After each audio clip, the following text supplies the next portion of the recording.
Tonight on Reporting Scotland, Nicola Sturgeon reshuffles her cabinet with Jean Freeman replacing Shona Robeson at Health. Humza Yousaf is the new Justice Secretary. And the government shelves flagship education legislation after pressure from councils and unions.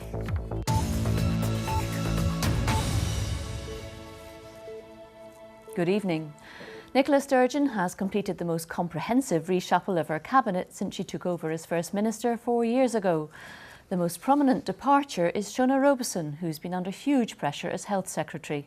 Also out, the Communities Secretary Angela Constance and the Economy Secretary Keith Brown, who'll focus instead on his role as the SNP's new Deputy Leader.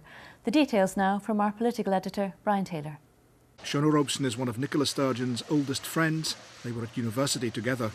But Ms Robeson has recently suffered personal challenges, including a health scare of her own. Allies say she was ready to go, wished well by the First Minister. But there's also harsh political reality, a struggle to improve hospital performance, and only today news of the worst cancer waiting times in 6 years.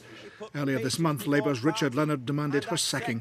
At long last, that the time has come for her Health Secretary to go. The First Minister and Shona Robeson have now, in effect, yielded to that constant pressure.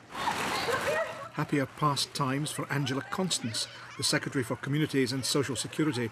She's also out of cabinet now, offering to spend more time with her own family. We are about growing our economy. Keith Brown was elected SNP Deputy Leader just weeks ago. He's been handed a prominent role running party campaigns, but the price is leaving cabinet, where he was Economy Secretary. Also out are junior ministers Alistair Allen, Annabel Ewing and Maureen Watt. Into cabinet, Jean Freeman, who takes charge at Health. Humza Yousaf joins as Justice Secretary, with Aileen Campbell at Local Government and Shirley Ann Somerville in charge of Social Security.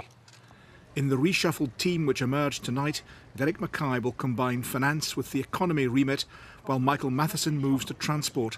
Back fully in cabinet, Mike Russell, the Brexit Minister with a wider remit. We are in the process of introducing a new social security system, and both the challenges of Brexit and the opportunities of the new social security system are now represented directly at the Cabinet table. It's expected that the junior ministers will be confirmed tomorrow. And I'll be speaking to Brian to get his analysis about today's events at Holyrood later in the programme. An independent investigation has found a culture of bullying and harassment at NHS Lothian, which requires urgent action. The review was ordered by the Scottish Government after it emerged A&E waiting times were being underreported at hospitals across Lothian. Our health correspondent Lisa Summers is outside Edinburgh Royal Infirmary to tell us more. Lisa. Sally, it was the now former Health Secretary that ordered this investigation after it emerged that staff were under-reporting the number of people who spent more than 4 hours in A&E departments. It's a pretty scathing report. It does acknowledge that sometimes the under-reporting was down to confusion or a lack of clear management guidelines. But it also said there was evidence of intimidation and of bullying and harassment at 2 of the hospitals. These were points I put to the interim chief executive. Having read the report, I've listened to staff that things have not been as they should have been. We should have been alert to this. We should have been offering more support to our staff, more training and development to staff. This has caused a lot of anxiety. And on that basis, I'm absolutely clear I should apologise formally to our staff.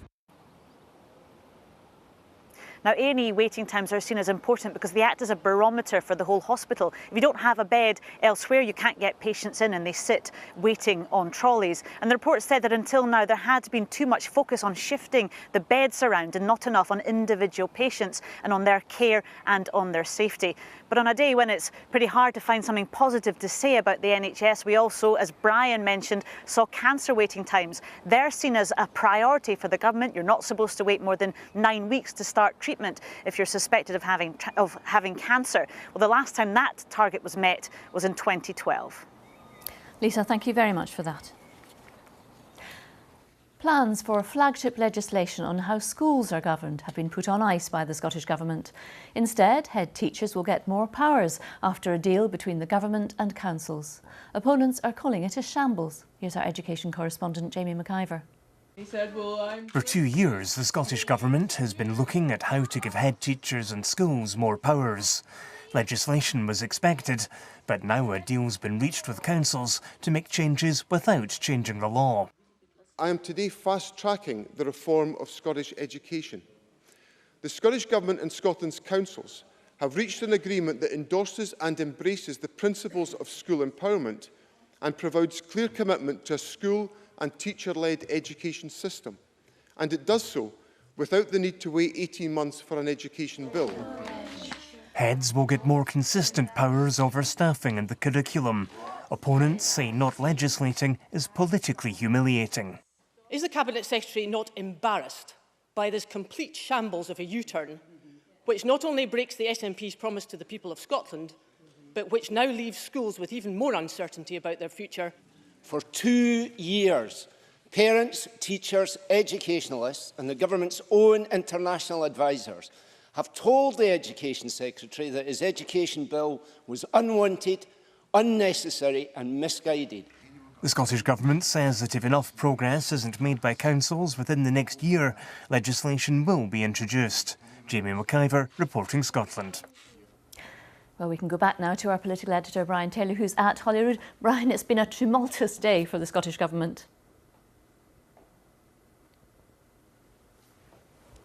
In the health service, that quite remarkable change of tack in education, and this list of a dozen names in the new cabinet, a dozen names and perhaps 100 different developments. Let's look at a couple of them. Jean Freeman joining with that huge remit as the health secretary. She's a former special advisor to Labour, but she's now definitely in this cabinet on merit, having earned her stripes in charge of social security outside cabinet. Let me mention also Hamza Youssef at Justice. I believe that's the first Scots Asian individual to join a Scottish candidate. Big role for Shirley Ann Summel in charge of social security, and also Mike Russell. He comes back into cabinet on a wider constitutional remit, with the big role, of course, still to tackle Brexit. And tonight, to the departing Health Secretary Shona Robson, warm personal praise, including from those who were among her sharpest critics.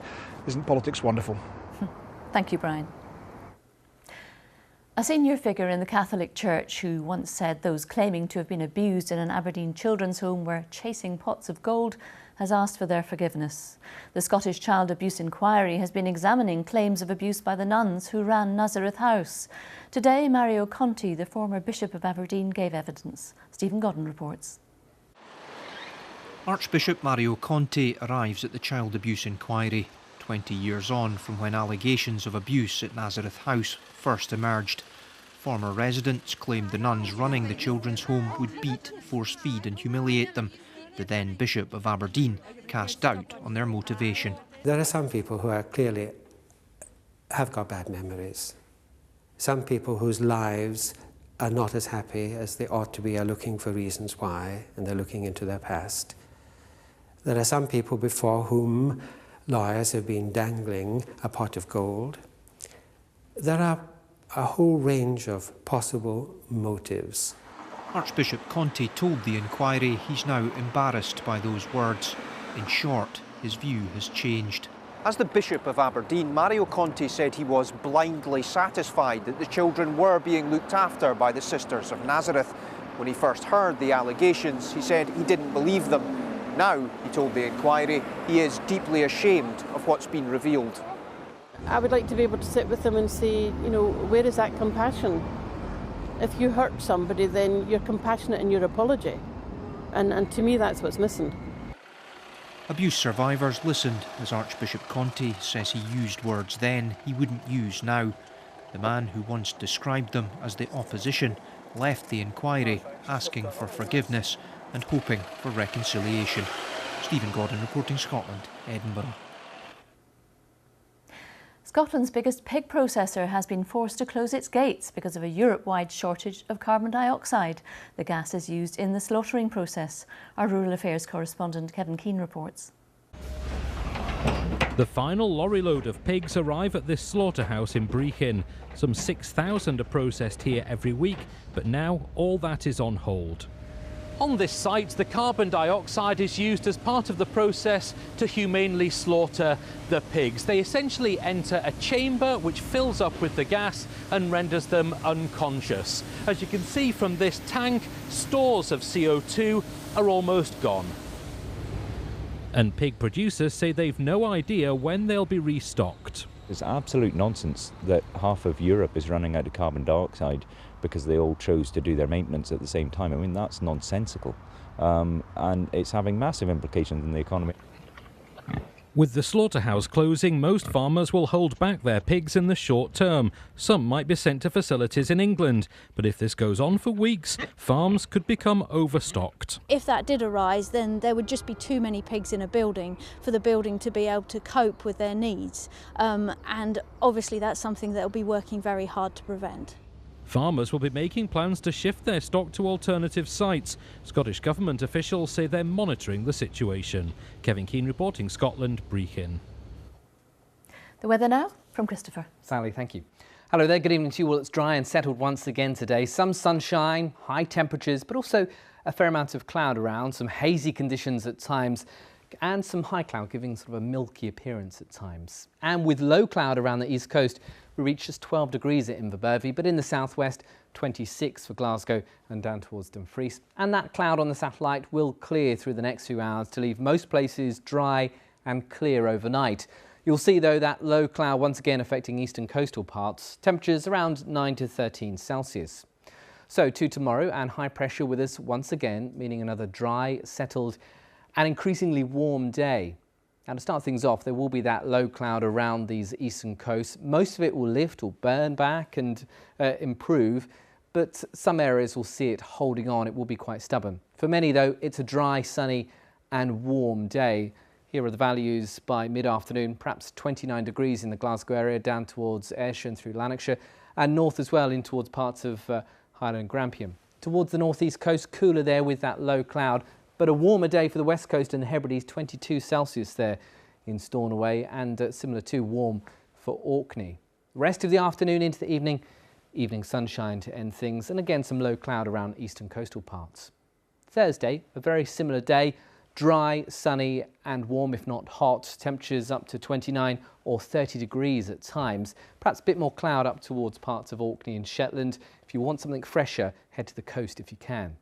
Come Friday, we'll see something fresher altogether, with winds coming around the north of that high. So a little more cloud across central and eastern parts. Some sunshine, the best of that in the west, and temperatures still in the mid-20s, but cooler than what we'll see tomorrow and Thursday. That's the forecast for now. Thank you. And that's all from us for now. I'll be back with the late bulletin just after the 10 o'clock news. Until then, from all of us here, have a very good evening.